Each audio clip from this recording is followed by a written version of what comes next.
오늘 하나님께서 우리에게 주신 말씀은 고린도전서 15장입니다. 형제들아, 내가 너희에게 전한 복음을 너희에게 알게 하노니 이는 너희가 받은 것이요 또 그 가운데 선 것이라. 너희가 만일 내가 전한 그 말을 굳게 지키고 헛되이 믿지 아니하였으면 그로 말미암아 구원을 받으리라.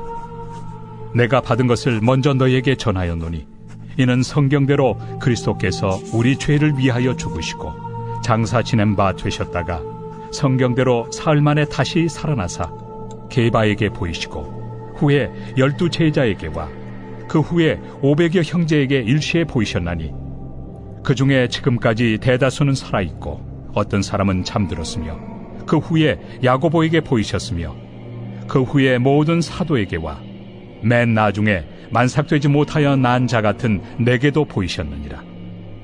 나는 사도 중에 가장 작은 자라.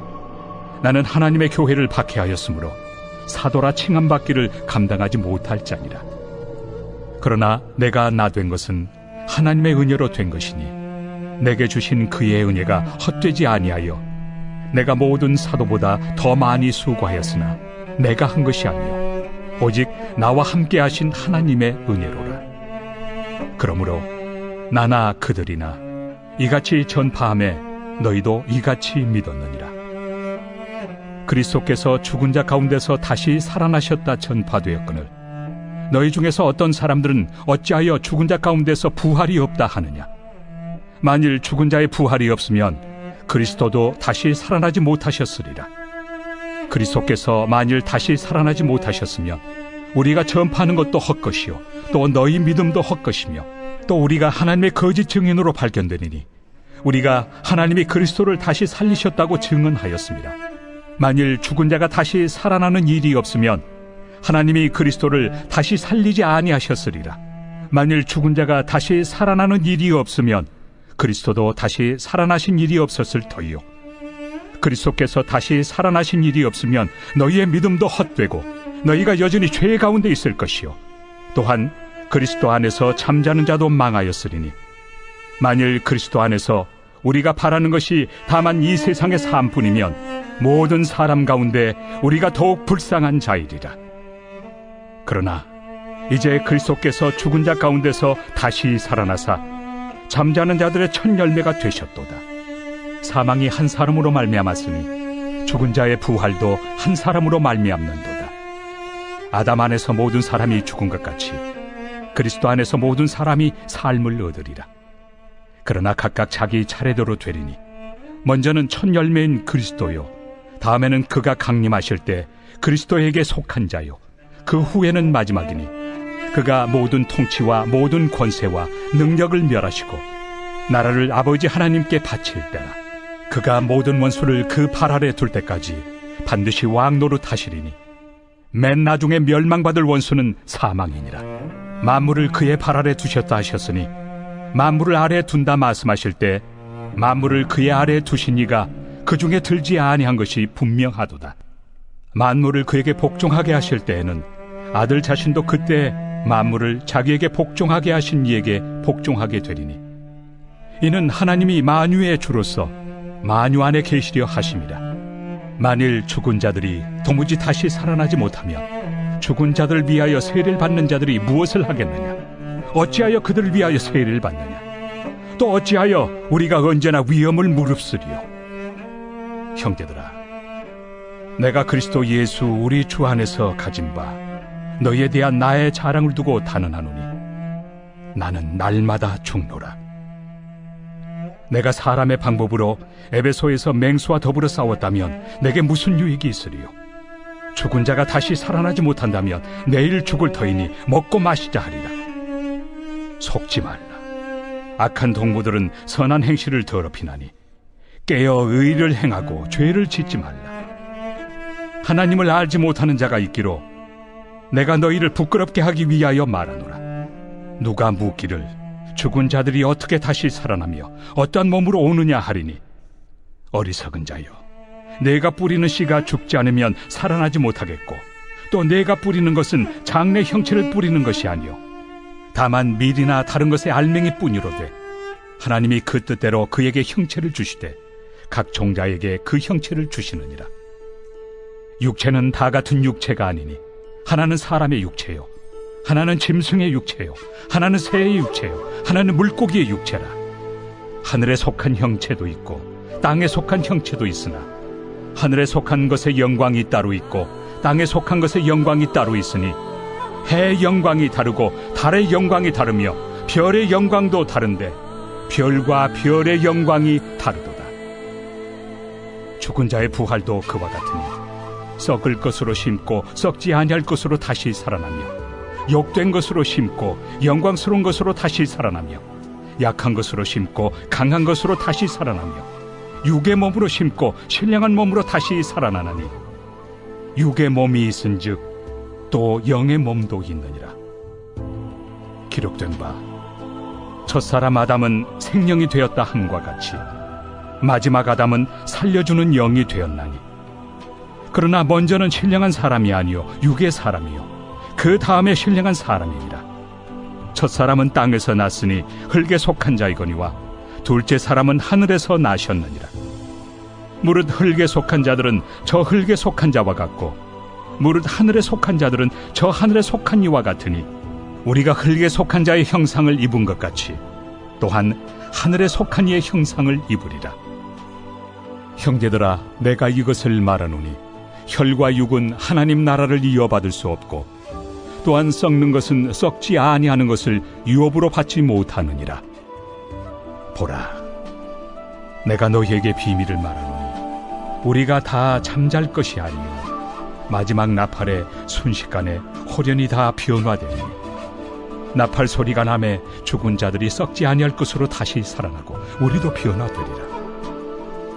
이 썩을 것이 반드시 썩지 아니할 것을 입겠고 이 죽을 것이 죽지 아니함을 입으리로다. 이 썩을 것이 썩지 아니함을 입고 이 죽을 것이 죽지 아니함을 입을 때에는 사망을 삼키고 이기리라고 기록된 말씀이 이루어지리라. 사망아, 너의 승리가 어디 있느냐? 사망아, 내가 쏘는 것이 어디 있느냐? 사망이 쏘는 것은 죄요 죄의 권능은 율법이라. 우리 주 예수 그리스도로 말미암아 우리에게 승리를 주시는 하나님께 감사하노니 그러므로 내 사랑하는 형제들아, 견실하며 흔들리지 말고 항상 주의 일에 더욱 힘쓰는 자들이 되라. 이는 너희 수고가 주 안에서 헛되지 않은 줄 알미라. 오늘도 주님의 은혜 가운데 거하시는 복된 한 날 되시기를 바랍니다. 믿는다는 것, 믿음 생활 한다는 것은 우리가 살아가고 있는 이 세계관을 바꾸는 일입니다. 이렇게 생각하는 사상 체계나 세계관을 바꾸는 일입니다. 이 오늘 말씀은 우리 눈에는 잘 나타나지 않는데요. 이 고린도가 속해 있던 헬라 사상에 대한 이야기 속에서 오늘 말씀을 하고 있습니다. 우리가 살아가는 시대, 특별히 한국에 살고 있으면 샤머니즘이라는 옷을 우리가 입고 살아갑니다. 그래서 귀신의 존재에 대한 이야기도 하고, 요즘 젊은 세대는 또 다르지만 지금 아마 여기 앉아 계신 분들은 이 전설의 고향을 보면 전설의 고향 이야기가 다 이해가 되죠. 옥황상제가 있고 권선징악이 있고, 잘하면 선하게 살면 축복을 받고 나쁘게 살면 벌을 받는다. 이런 우리의 사상이나 철학의 체계들이 있습니다. 근데 젊은 세대는 마냥 그렇지만 않습니다. 요즘에 살아가는 사람들의 생각이 있죠. 근데 이 고린도 교회 교인들에게는 이미 기존에 가지고 있던 체계가 있습니다. 그 당시에 플라톤 철학이 세계를 지배했기 때문에 영은 선하고 육은 악하다라는 생각이 이미 신앙을 갖기 전부터 있었죠. 그래서 육체에 대해서 사람들은 두 가지 반응을 보였습니다. 하나는 철학을 알던 모르던 그냥 마음대로 살아도 된다. 쾌락주의로 사는 사람이 있었고, 어떤 사람들은 금욕주의로 사는 사람들이 있었죠. 그러니까 영은 선한데 육체가 악하기 때문에 이 육체를 어떻게 할 것인가. 그런 생각을 가지고 있는 사람들이 복음을 받아들이면서 복음을 통해서 우리가 다시 새롭게 예수님과 함께 부활한다. 그 신앙을 온전히 받아들여야 되는데 이미 가지고 있는 생각이 있어서 이 틀이 잘 벗어지지가 않는 겁니다. 그러니까 어느 순간에 믿음 생활을 한다고 하면서도 과거로 돌아가서 과거의 모습의 생활을 하는 사람들이 굉장히 많았죠. 특별히 사도 바울이 고린도 교회 편지를 보내며 마지막에 하는 이야기 중에 하나가 이 부활에 대한 이야기였습니다. 헬라 철학에 심취했던 사람들, 그리고 또 이미 그 생각을 가지고 있던 사람들은 이데아 사상이라는 것을 가지고 있어서 영은 선하고 영원한 것이지만 육체는 썩어 없어질 것이다 라고만 생각을 한 것이죠. 그러다 보니 부활을 믿기가 어려웠습니다. 육체의 부활이라는 것이 과연 있기는 할까? 아무리 믿음의 복음을 가르쳐줘도 어느 순간에 보면 야, 예수님은 부활하셔서도 우리는 못해 라고 하는 생각이 먼저 불쑥불쑥 들어오는 겁니다. 그러다 보니 신앙이 어느 순간에 가면 흔들리기 시작하죠. 우리나라 사람들도 이것은 어느 정도 지금도 여전히 있습니다. 아마 이게 그리스도인들 가운데도 조상의 묘를 잘 만들어야 복 받는다라고 생각하는 관념이 어른들 가운데는 굉장히 많습니다. 그래서 명당을 어떻게 하면 잘 구하는가. 그래서 우리나라에서도 화장 문화가 제일 늦게 들어온 것이 기독교인들입니다. 부활해야 되는데 육체의 몸을 땅에 묻어야지 육체의 몸 속에서 부활하지 화장하면 어떻게 부활할 수 있는가. 오늘 말씀이 어찌 보면 헬라인들에게도 또 우리 그리스도인들에게도 동일하게 적용될 수 있는 말씀 가운데 하나입니다. 그래서 사도 바울은 이 고린도 교회 이야기를 하면서 예수 그리스도가 죽으시고 부활하신 것이 복음의 핵심이다라는 이야기를 제일 먼저 합니다. 예수 그리스도가 부활하셨는데 이것은 그냥 신비적이고 교리적인 것이 아니라 제일 먼저 게바에게 보이시고 12제자, 500의 형제에게 보이고 그리고 모든 사람들에게 다 보이신 다음에 마지막에 만삭되어 나지 못한 나에게도 보이셨다라는 것. 역사적인 사실이다. 그리고 내가 이것을 복음으로 증거하고 있다라는 이야기를 하고 있죠. 내가 지금 복음을 전하는 것은 내가 원해서 하는 것이 아니라 하나님의 은혜로 사도된 내가 복음을 전하는 것이다 라고 얘기합니다. 그래서 사도 바울의 복음의 핵심은 예수 그리스도의 죽으심과 부활하심, 그리고 그 부활하심을 믿을 때 우리가 죄사함을 받는다라는 이 복음의 핵심을 이야기하죠. 그런데 왜 어찌해서 12절 말씀에 그리스도께서 죽은 자 가운데서 다시 살아나셨다 전파되었거늘 너희 중에서 어떤 사람들은 어찌하여 죽은 자 가운데서 부활이 없다 하느냐. 이 12절의 말씀이 고린도 교인들 가운데 과거로 돌아가서 죽은 자 가운데서 부활이 없다라고 하는 사람들이 생겨나기 시작했음을 이야기하며 이것 때문에 사도 바울이 이야기를 하고 있습니다. 예수 그리스도의 부활은 믿겠지만 우리 가운데 부활이 과연 있겠느냐. 영으로서는 영원히 살아갈 수 있지만 죽은 사람이 어떻게 다시 부활하겠느냐. 믿지 못하는 사람들이 있었습니다. 그래서 사도 바울이 예수 그리스도께서 죽은 자 가운데서 부활하신 것, 하나님께서 그렇게 살리셨다면 우리가 예수님을 믿는 그 순간 우리 또한 죽은 자들 가운데서 다시 살아나도록 하나님께서 하실 것이다 라는 것을 이야기하고 있습니다. 만약에 죽은 자 가운데서 살아나는 일이 없다면 우리의 믿음이 헛것이고 우리가 지금 믿는 이 자리에 있는 것도 다 헛것이다 라고 이야기합니다. 즉 우리가 믿음을 잘못 가지고 있다라는 것이죠. 그래서 신앙에서 부활신앙이라는 것은 대단히 중요한 겁니다. 근데 이상하게 예수님은 믿지만 우리가 부활한다는 것을 믿지 못하는 분들이 의외로 신앙생활 속에서 드러나는 현상 중에 하나입니다. 그것은 반쪽짜리 믿음입니다. 내가 예수님을 믿는다는 것은 예수님의 삶도 믿고 예수님의 죽으심과 부활하심을 믿는 것처럼 우리도 죽고 예수님과 동일하게 마지막 때 함께 부활하리라. 이거 믿는 것이 바로 진정한 온전한 믿음입니다. 이것이 믿어지지 않으면 우리는 반쪽짜리 믿음입니다. 그래서 사도 바울은 이것을 쭉 길게 설명을 하고 있습니다. 그러면 어떻게 우리가 부활한다라고 하는 것인가? 그래서 첫째 아담과 둘째 아담 이야기를 합니다. 첫째 아담이라고 하는 것은 성경에 나오는 것처럼 하나님께서 만든 인류의 최초의 조상 아담입니다. 근데 아담으로 인해서 우리가 모두 다 생명이라는 것이 시작이 되었죠. 그렇다면 예수님은 누군가?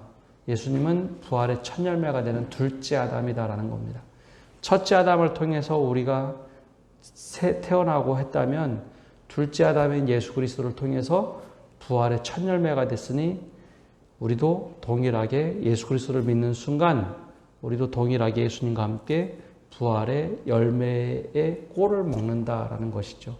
첫째 아담으로 인해서 생명이 되었지만 그가 죄를 범함으로 그 이후에 있는 모든 사람들은 사망에게 지는 존재가 되었습니다. 그런데 둘째 아담인 예수 그리스도를 통해서 죄의 어둠도 이기고 사망의 권세도 부활을 통해서 이겼다면 우리도 그것을 믿는 순간 우리도 사망을 이기는 존재가 된다라는 것을 이야기하고 있죠. 그래서 우리는 모두 다 이 육체의 몸을 가지고 있습니다. 첫째 아담을 통해서 육체의 몸을 가지고 있는 것처럼 우리는 다 육체의 몸을 가지고 있습니다. 그러나 예수 그리스도를 믿는다는 것은 육체의 몸으로만 우리가 살아가는 것이 아니라 죽음 이후에 예수님께서 새로운 몸으로 부활한 것처럼 우리도 새로운 육체로 온전하게 부활한다라는 것이죠. 그래서 저 뒤쪽에 29절 이후, 35절 이후에 그럼 과연 어떠한 몸으로 부활하는가를 이야기합니다. 우리 몸이 다 헬라 철학으로 보면 다 썩어질 것이고 다 버려져야 될 것이고 악한 것이라고만 생각하면 부활이 일어날 수가 없어요. 그래서 이 고린도 교회 보내는 편지뿐만 아니라 여러 곳에서 얘기하는데 예수님도 한번 바리새인들과 사두개인들에게 질문받았을 때 그 이야기를 합니다. 부활이 없다라고 했던 사두개인들이 그런 질문을 합니다. 우리가 죽었다가 다시 부활한다면 유대인들 문화에는 계대결혼이라는 것이 있었습니다. 계대결혼. 형제들이 있는데 첫째 형의 부인이 되는 형수가 있었는데 아들이 없이 죽으면 그 형수는 두 번째 아들과 그 대를 잇게 되어 있습니다. 그래서 두 번째 아들과 결혼하고 또 둘째 아들이 먼저 죽게 되고 셋째 아들과 결혼하고 셋째 아들이 또 먼저 죽게 됐습니다. 그리고 다 죽고 나서 부활하면 과연 누구의 아내가 되겠는가라는 질문을 하죠. 계대결혼이라는 율법 아래서 볼 때 과연 그럼 누구의 아내가 되겠는가? 그래서 예수님께서 얘기하죠. 지금 육체의 부활이라는 것은 육체의 똑같은 모습으로 부활하는 것이 아니라 완전한 새로운 몸으로 부활하는 것이고 관계도 완전히 바뀌는 것인데 너희가 어찌하여 이 땅에서의 부활을 이야기하느냐? 육체의 모습을 이야기하느냐? 그러면 아프면 아픈 모습 그대로 부활하는가? 그렇지가 않고 새로운 몸으로 부활한다는 것이죠. 그래서 42절부터 하는 이야기가 이런 겁니다. 육된 것으로 살지만 우리가 영광스러운 것으로 새롭게 부활하고 약한 것으로 심었지만 약한 모습의 육체는 있었지만 강한 것으로 살아나고 육체의 모습으로 심었지만 신령한 모습으로 살아나고 육의 몸이 있은즉 또한 영의 몸으로 새롭게 우리가 부활한다라는 겁니다. 흙에 속해서 우리가 흙에 속하는 사람 같지만 하늘에 속한 사람으로 완전히 새로운 모습으로 부활한다라는 것이죠. 그래서 우리가 흙에 속한 사람이지만 하늘에 속한 사람으로 영적인 존재로 새롭게 부활한다라는 겁니다. 그러면 우리가 이 땅의 삶을 어떻게 살아야 될까? 사도 바울이 이야기하는 것은 그렇게 우리가 대충 살고 내세를 기다리고 살아가는 것이 아니라 매일매일의 삶이 하늘에 속한 사람으로 살아가야 된다라는 것을 이야기합니다. 그래서 여기 바울의 신학이라는 것이 온전히 드러나는데 사망이라는 것이 언젠가 우리들에게 다 손님으로 찾아오게 되어 있습니다. 사망이라는 손님이 한두 번 찾아와서 암이나 아주 불치병으로 찾아와서 우리가 한두 번은 거절할 수가 있어요. 그러나 사망이라는 존재가 언젠가는 우리에게 손님으로 찾아와 우리 안에 들어오면 우리가 사망을 받아들이면서 죽으면서 끝나는 것 같습니다. 그래서 사탄은 죄의 삭스로 사망을 우리에게 주면서 자신이 승리했다고 생각을 합니다. 그러나 예수님께서 사망을 이기신 것은 부활을 통해서 사망을 이기는 겁니다. 사망이 찾아와서 예수님이 죽으셨잖아요. 그래서 사탄은 그것을 통해서 이겼다고 생각하는 자신의 승리를 외쳤지만 예수님이 사흘 만에 부활하면서 사망을 이겼던 것처럼 우리도 예수님을 믿는 순간 사망이라는 것에서 우리가 지는 것 같지만 예수님의 부활을 믿음으로 우리가 사망을 이긴다라는 겁니다. 그래서 많이 장례식 때 이런 얘기를, 이 말씀을 많이 인용하죠. 사망아 너의 승리가 어디 있느냐? 사망아 내가 쏘는 것이 어디 있느냐? 사망이 쏘는 것은 죄요, 죄의 권능은 율법이라 우리 주 예수 그리스도로 말미암아 우리에게 승리를 주신 하나님께 감사하노니, 사망이 이겼는 줄 알고 승리를 외쳤지만 우리가 예수 그리스도의 부활과 함께 사망을 이기는 승리를 우리가 얻었으니 하나님께 감사한다라고 얘기하죠. 그리고 이 58절에 그래서 결론을 맺습니다. 그러므로 내 사랑하는 형제들아 견실하여 흔들리지 말고 항상 주의 일에 더욱 힘쓰는 자들이더라. 이는 너희의 수고가 주 안에서 헛되지 않은 줄을 알미라. 우리가 사망을 이기는 사람들이고 부활을 내 삶을 살기에 이 땅에서 우리가 흔들리지 말고 견고한 믿음을 갖고 살아라라고 권면하고 있습니다. 우리의 모든 것이 죽음으로 끝나는 것이 아니라 모든 것이 헛되지 않다라는 것이죠. 그래서 당시 박해의 시대가 되면서 끌려가서 죽는다 할지라도 그것이 헛된 것이 아니다. 주 안에서 믿는 순간 우리는 다시 주님과 함께 부활한다라는 것을 증언하고 있습니다. 이것이 내세적으로만 가지고 있는 신앙으로 살면 안 됩니다. 나중에 우리가 부활하겠지. 지금의 삶이 헛되니 대충 살자가 아니라 우리가 주님과 함께 살고 주님과 함께 죽게 매 순간순간의 삶이 헛된 일이 아니라는 거죠. 그래서 매일매일의 삶은 천국을 맛보는 삶이고 주님과 함께 동행하는 삶 속에서 우리가 잠시 자고 일어나는 것. 죽음이 죽음으로 끝이 아니라 잠시 자고 주님과 함께 부활하는 것. 이것이 바로 부활의 신앙이고 부활의 소망을 갖고 살아가는 삶입니다. 그래서 매일매일 삶이 그냥 헛된 삶이 아닙니다. 주님과 함께 죽고 주님과 함께 사는 삶. 그래서 매일매일의 삶이 천국의 삶이고 소중한 삶입니다. 오늘 이 부활 신앙을 갖고 살아간다는 것. 짧은 시간이지만 우리가 그것을 믿고 내 삶이 그냥 헛되로 가는 것이 아니라 주님과 함께 동행하며 살겠습니다. 천국을 맛보며 살겠습니다. 이 고백하며 다짐하는 성도의 삶이 되시기를 기도하겠습니다. 함께 기도합니다. 하나님, 오늘도 저희가 주님 앞에 나와 기도하며 나갑니다. 주님께서 우리와 함께 해주시고 하나님의 손으로 우리를 인도하여 주옵소서. 초대교회 고린도 교회 안에 부활에 흔들리는 이들이 참 많았습니다. 부활에 대해서 제대로 믿지 못하니 믿음 생활이 대충 믿어지는 것 같고 때로는 넘어지기도 하고 여러 가지 풍파 속에서 흔들리는 믿음을 보게 됩니다. 주님, 우리에게도 부활신앙이 없어서 매일매일 삶 속에서 대충 살아가는 것은 없는지 돌아보게 해주시고 우리가 예수 그리스도와 함께 살고 예수 그리스도와 함께 죽고 예수 그리스도와 함께 부활한다는 것을 믿는 믿음으로 매일매일의 삶을 살게 하여 주옵소서. 그래야 매 순간이 그냥 흘려보내는 시간이 아니라 주님과 함께 동행하며 열심히 살아가는 부활 신앙으로 살아가는 믿음이 되게 하여 주옵소서. 매일매일의 삶 속에서 하나님 나라를 맛보게 해주시고 그 영원을 우리가 맛보며 영원으로 이어지는 삶을 살도록 인도하여 주옵소서. 주님께 모든 것 맡겨드리며 이 모든 말씀 예수님의 이름으로 기도합니다.